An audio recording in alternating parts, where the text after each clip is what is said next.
All right, welcome to another episode of Keeping It a G with TommyThaGee.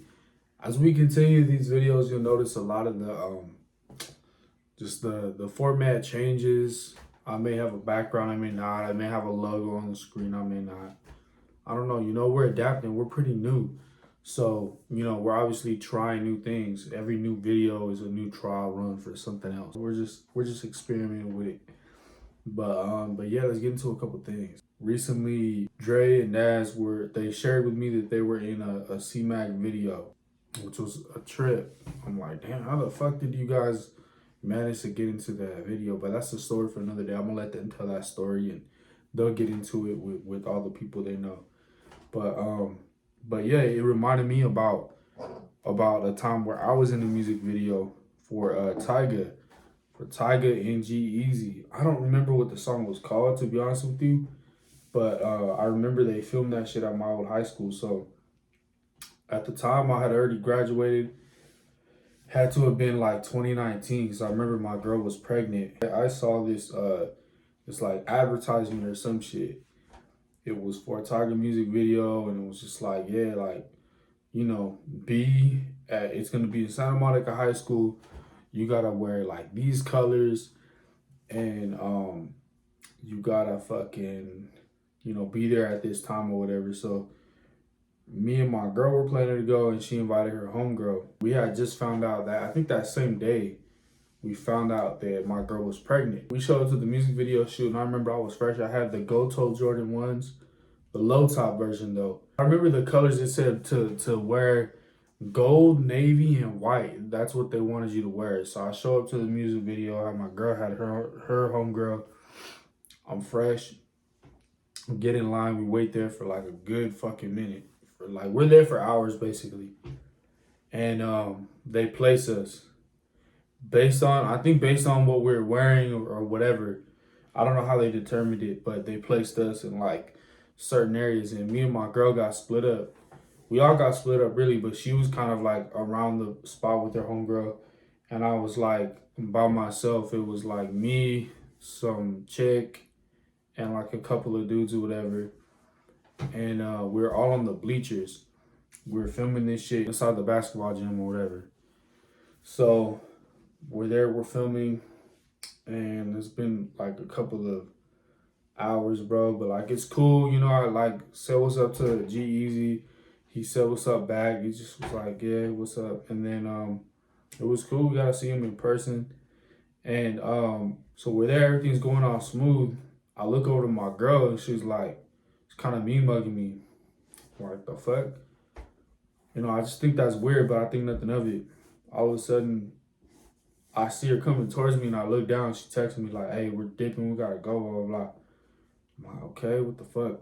Mind you, the whole time I'm having a good time. Like, even though it's taking hours, I'm good. I got like good company. Like, everybody that I was sat next to was chill. And it was all their first time being in a music video. So I'm like, all right, cool. We all got shit in common. We're all chopping it up. And then we go ahead and we did. As soon as we get outside, my girl is fucking on me like, you were talking to another bitch, this and that, like fucking on me. And I'm like, what are you talking about? Because I'm like, the whole time I'm there, it's like a group of us. So I'm talking in a group. Nah, you're talking to this other bitch, blah, blah, blah. I'm like, what are you talking about? It's like, I'm not going to say the homegirls, we'll call her like Rose. Rose said that she saw you talking to some girl. I'm like, this bitch talking to some girl. Man, I'm like, I was chopping it up with everybody. I was like, and secondly, I was telling them that I found out like you were pregnant. You feel me? Like, what do you think I'd be doing with my pregnant girl here? So my girl made up a reason. Like, she was claiming that her homegirl had to leave, or whatever. Bro, little did I find out, that's all what it was the homegirl like went, oh, look, he's talking to some bitch. And so my girl got on me and made up like an excuse like, oh, my homegirl has to leave. So, and we drove her obviously, so we had a dip. I remember I was fucking pissed because I set aside my day. Like, I'm trying to come out in this music video. So, sure enough, we go through all that bullshit. And the music video comes out, and we're not in it. We're not fucking in it. Whatever take they used, like, we were filming for hours. The take they used, we were not in that take. So I'm like, wow, we really wasted our time. I went over here for no reason, and there's no evidence ever of us ever being in that music video, ever being. The only slight bit of evidence was on the way to the music video. I filmed like prior to filming starting. I like filmed the location a little bit, but I saved it to my shit because I didn't want to put out like nobody's shit. But to this day, I'm like low-key butthurt about that. I think it'll be dope if it ever comes full circle. You know, with this Mobcast shit, I've seen a lot of crazy shit happen. It's been a lot of crazy shit. It started some drama in my personal life, which I didn't think I would happen. You know, because I'm like, this platform, it's relatively small. However, we do have like a gang of people. Like I said in the beginning, if you go back to the beginning videos, I really spoke this shit into existence. I was telling people like, look, like we may have less than 100 followers or whatever it was. And I'm like, but we got a lot of people watching. And I wasn't lying. Like we did. I don't know how the fuck I pulled it off, but like we had a gang of rappers and shit and producers and all that shit like watching our shit. We still do. And now a lot of them are subscribed. Or not subscribed, but yeah, they follow us, which is dope. And we still only have maybe like 200 followers.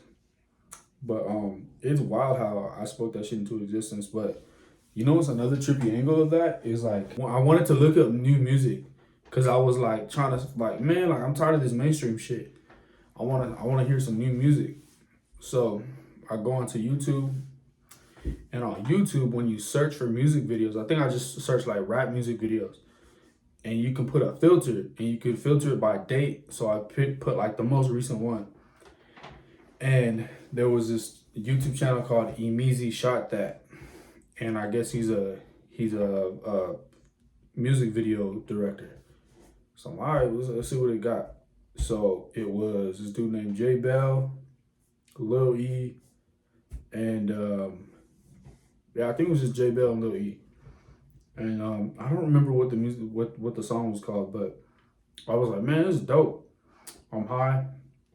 And I'm telling my girl, I hadn't started the Mobcast at that point. Me and my cousins that have been talking about it, but I'm like, I want to interview this fool one day. And you know, I didn't know how to make that happen. Like at the time, like I didn't know.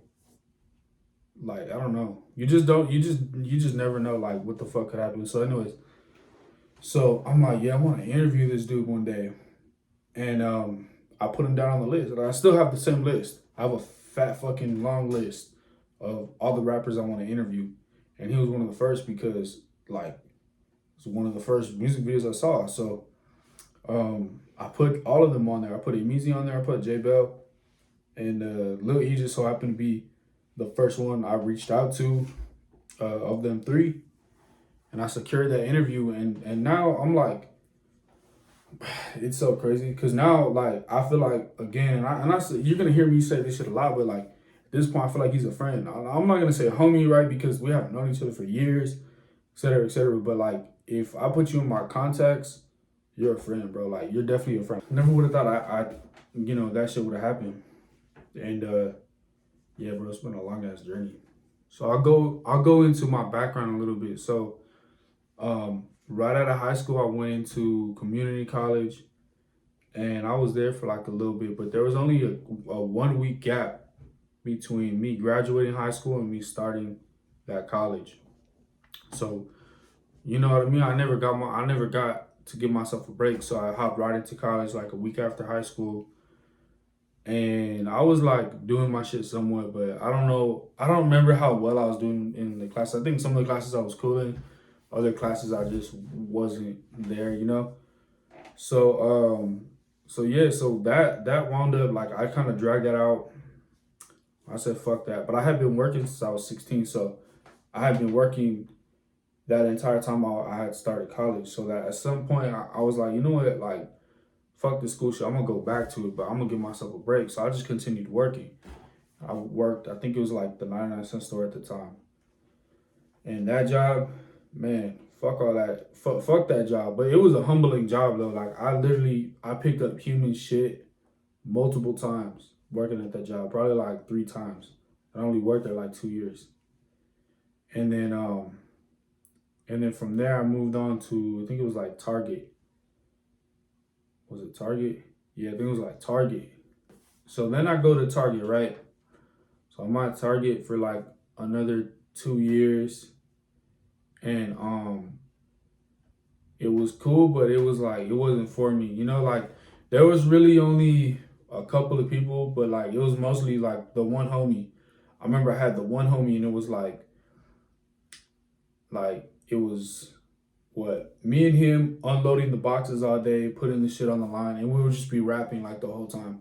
We would just be like bullshitting and just rapping and just getting on people's nerves, playing music, and yeah, and so we were there for a good minute, and I just got sick of it, and then I think my girl had got pregnant at the time, and then I can't really say where I worked after that because I don't want that shit to come after me, but my homie who had a really good job at a certain place was just like, oh man, you should come here. And I'm like, dude, I don't think I'll be able to qualify, bro. Like, that's a good ass job. He's like, you know what?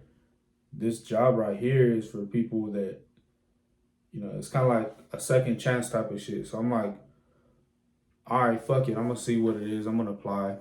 So I applied, I got it, and I started going back to school for that job because it was a trade, bro. So then I started doing my thing, and I got pretty educated, bro. Like I'm actually even like currently I'm only like 4 classes away from getting a degree. But I just stopped, bro. It just for a lot of things. So I was at that job for another 2 years. Oh, but mind you, look, so at the end of Target, bro, by the end of that 2 years, the reason why I had to start looking for a new job, my girl got pregnant. And I wasn't making shit. I was living with my dad. I wasn't making nothing, bro. I had to work on every holiday. Like, I'll get into that shit one day, but like, yeah, it was just like a bullshit ass. It sucked, bro. It just fucking sucked. I worked all the holidays without holiday pay because I was overnight. You feel me? So like, if it's Christmas, like, nah, technically it's not Christmas anymore because it's midnight, you know? So like, I would have to go in and I wouldn't get the pay. So anyway, so I moved on to that job with my homie. Was there for 2 years. My baby's growing. I had to move in with her parents and everything. And then I'm swapped to the job that I got now. And we moved down to the apartment and everything, and like I don't know, like the school shit, it's still in the back of my mind, bro. I'm like, damn, I still gotta continue because it's pretty recent still. But I started this fucking podcast thing, and it's starting to take off. And bro, I like it. Here's the thing, I really like it, bro. I really like it, but yeah, it's a lot of work, bro. It's a lot of work for one person. I mean, like, you gotta think I film it, I edit it, and then I have to come up with different concepts for good shit. But I want to get back to our roots, bro. Like, when we really started growing was when we did the giving back to the community shit, which is totally cool. But like, in order to do that, it takes a lot of people, bro. Like, not a lot of people. I'm lying, bro. But it takes money, and money is not something that I have right now, to be honest with you. I want to get back to that, and it's all planned out, bro. Like, I got a full on like a month, like plans for months basically, and I have guests that are planned for months, and I have a lot of collab shit coming out. But this Mobcast shit is always gonna grow. I'm always saying that, bro, because I'm speaking into existence. I'm giving positivity to it. I'm giving my energy to it. And yeah, so we got some shit on the way. And shout out Lush too, cause Lush, we got some shit out on the way. One thing that I want to give my opinion on, bro, the whole transgender community shit. The whole BudLight shit, to me, I was like, why is everyone making a big deal, bro? Like, so what? It's a transgender on a beer can. Like, it doesn't change the flavor. Like, either just drink the beer or don't drink the beer. And most of the people didn't drink Bud Light anyway, bro, because it's a big joke. Like, within the people that actually drink beer, the beer community, the beer drinking community, nobody really drinks Bud Light like that. Nobody. I do, personally, because it's cheaper and I have, like, somewhat of a low tolerance for it. So, you know what I mean? Like, it does the job for me. So I don't see that as a big deal. But what I do think is fucked up is like, I think Dre elaborated on it, was when you get these people that are like out in public and parades and shit, and they got thongs on, They got like all types of weird sexual organs out. They got like these weird sexual books that are in schools and shit. And it's like, why would you want your kids to read this? In the LGBTQ community, they think that not educating them on LGBTQ is going to turn them into racist, it's going to turn them into sexist, and it's going to turn them into bigots. Not true. You know, it preserves innocence. You know what I mean? Because why are you going to have somebody have such an adult conversation with a child? You know what I mean? So at one point I had stopped smoking weed, bro. I stopped smoking weed for probably like 2 years. And it was for multiple reasons. One, I was going to get a really good job. It was going to give me a good opportunity, but I had to come up clean because I was anticipating a piss test, which I wound up not even having to take, but I anticipated it. So I was already like kind of winding down, but what had led me to that, bro, was I was smoking like, okay, so look, this is gonna sound crazy, but I would smoke every day, multiple times a day, like a lot, bro. Like all my money, cause I at the time, like I wasn't single, but I didn't have a daughter. I lived with my dad, and I didn't pay rent, you know, cause I was like still a kid and shit. So I would, and when I say a kid, I was like 18, 19, so not really a kid, but I would smoke, bro, like every fucking day, multiple times a day, and I had done that for years. And at the time, I didn't have any flooring in my room. I know it sounds weird, but like if you looked at my floor, bro, like it was literally just planks of wood, nails coming out. It was like all the wood was flaky. Like it wasn't even like the wood wasn't even solid, bro. So you couldn't step in one place like for too much longer. Like the wood was creaking, wood was damaged. It was just bad, bro. And it was mold and shit too. But I would be smoking. I didn't give a fuck. It'd be like me, my pit bull in the room, and I didn't even have a box spring, bro. Like the mattress was just on the floor at the time. So I was living like that. But I didn't care, bro. Like I'm a kid. I had my PlayStation, all that good shit. Didn't matter to me. So whatever. So I'm smoking all the time. And like at some point, I remember like my sister just so, bro, it was like, it was luck, bro. Like my sister just so happened to be visiting in town that fucking weekend because she lives up north. So I'm smoking and I'm talking to my girl, bro, like on the phone. I'm like, yeah, I can't really breathe. She's like, what? I'm like, yeah, like, I feel weird. Like I just felt like really bad, bro. Like couldn't breathe. I just like my lungs wouldn't expand. But I'm smoking. Like here's the dumb part. Like I'm smoking as I'm telling you this. So I would always hotbox my room. So it's like, nah, you gotta go to the hospital. So she called my sister. I guess I'm like, nah, like I'm cool off of hospitals. She calls my sister. My sister comes over. She's like, come on. We're gonna go to the fucking hospital. I don't care what you say, blah, blah, blah.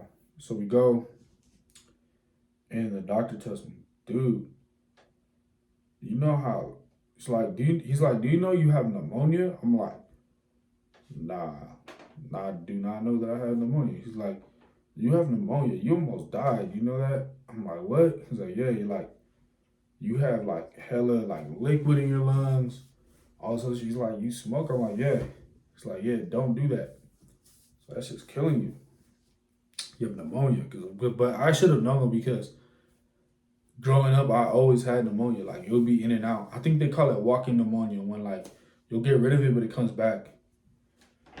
So that was one thing, bro. Like, yeah, I guess I had pneumonia. So I almost died off of that shit. Like, shit. So I would have been, like, the first person to die off of weed, I think, which is a trip. And then the other part that led me to it was, like, the last couple of, like, it was really a lot of shit. Like, I would just start to get paranoid. Like weird shit, bro. I would just be paranoid all the time. Can't walk into a Target. I'm fucking tripping, thinking like, oh, there's gonna be cops outside because they think I'm stealing. And I'm like, I'm not stealing though. You know what I mean? Like just weird shit. So then what put the nail in the coffin though was I remember I was smoking, high as fuck, go to sleep because you know like you do when you smoke. I go to sleep and I wake up, but I can't move. Can't move a fucking muscle. It's crazy, bro. So I'm like there in my fucking bed. My arms are up like this. My legs are like spread like that. Normal. And I can't move a fucking muscle. Like I'm trying to. Something was weighing down my chest and I felt like a perp, bro. Like I couldn't be more confident that somebody was standing over me. I could not have been more confident. Someone is fucking standing over me, holding me down. And when as soon as I open my eyes, as soon as they know, like I'm dead. So like my mind was racing. I was running through like ideas of like what the fuck could be going on. I'm like, am I being abducted by aliens? I know it sounds stupid, but like at the time you're not thinking. I'm like, am I being abducted by aliens? Is it a ghost? Is it a demon? Is it a devil? Like, what is this? So eventually, I'm like, I think I like made like, I'm like, I don't fucking know. I open my eyes and I don't remember the first thing to be able to move. I don't remember if it was like my arm or leg. Something moved and I just kind of rolled myself off the bed. So I was like, fuck, that shit's gonna kill me. I'm trying to get away and I'm like, when I get my motor function back, I look around, there's no one there, there's nothing. And I couldn't sleep after that. I remember like for the longest. A week goes by, smoked out. My sister, it's a totally different weekend, but like my sister is there for that weekend too.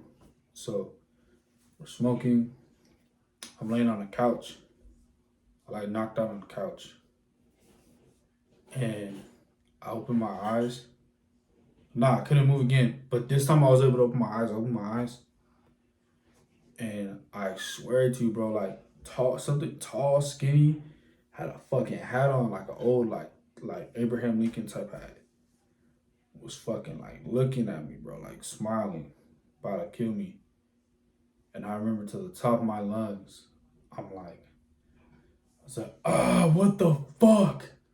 And I jumped the fuck out of bed. Like, I couldn't move, but like, I don't know, like, I guess I just maneuvered my body and I fucking fell off the bed. And I don't know how the fuck I didn't wake nobody up, but like, I remember I was just like tripping out. I was tripping fucking balls. I didn't want to wake nobody up either. But I just fucking stayed awake the whole night until the morning. And then I found out later that it's sleep paralysis. So I guess people, when they have sleep paralysis, which is common, I think, when you're smoking weed, because what it is your body sends melatonin, I think it is, to your body. But if it doesn't send the right amount, you'll still be awake, but your muscles are totally, your motor function is shut down, because that's all controlled by your mind, right? By chemicals and everything. It's all controlled by that. So my body was sending out the chemicals, but my fucking wiry brain was not letting me sleep. So my brain woke me up, but did not wake up my body, bro. So I guess that's what it was. And there's like, I guess it's really common to see like illusions and shit like that when you're going through stuff like that. I mean, to this day, I sleep at night well thinking like, okay, that's probably what it was, just sleep paralysis, but I really don't know. It could have been anything, bro. Like, I'm not gonna say no to nothing, but that's why I stopped smoking weed. I mean, now I still smoke it on occasion, but the settings have to be right. I never smoked before an interview, and I don't smoke if I'm gonna go out, and I really don't smoke at parties. Like, I have to be fucked up already, and I'm like, yeah, fuck it, I'll smoke a little bit. But for the most part, I don't like doing that shit. I have to be at like the pad has to be right before I'm gonna go to sleep, and I can't like, you know, I don't know. This has to be a specific situation. But yeah. But all right, that was it for Keeping It a G with TommyThaGee. Very short and sweet today. I know I've been kind of promising more content and all that shit. It's all coming. We got a lot of shit planned. Shout out to Lush. I got some shit planned with Lush coming soon. Actually, really didn't want to speak on that until everything was all the way set in stone, but you know, it's pretty much set in stone at this point. So shout out to you, Lush. Looking forward to working with you. And shout out to the rest of the Mobcast, bro. Keep watching. Oh, while I'm here, shout out to Buck Boom, who's always in the comment section showing love. Shout out to everybody in the comment section showing love. I should have wrote down a list of names. I'll make sure to write it down next time, and I'll go ahead and shout out all the people that have been showing me love. But shout out everybody in that comment section. And that's it. All right, peace.